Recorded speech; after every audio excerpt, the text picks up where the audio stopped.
Градът се събужда между две планини, като мисъл, която още не е решила дали да остане.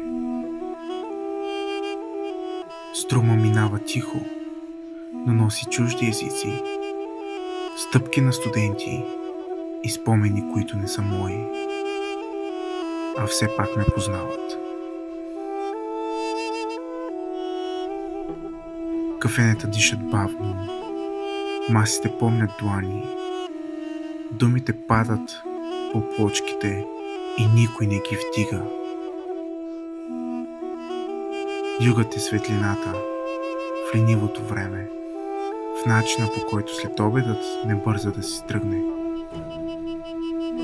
Благоевград не крещи, той остава, като поглед през прозорец, като въпрос без отговор.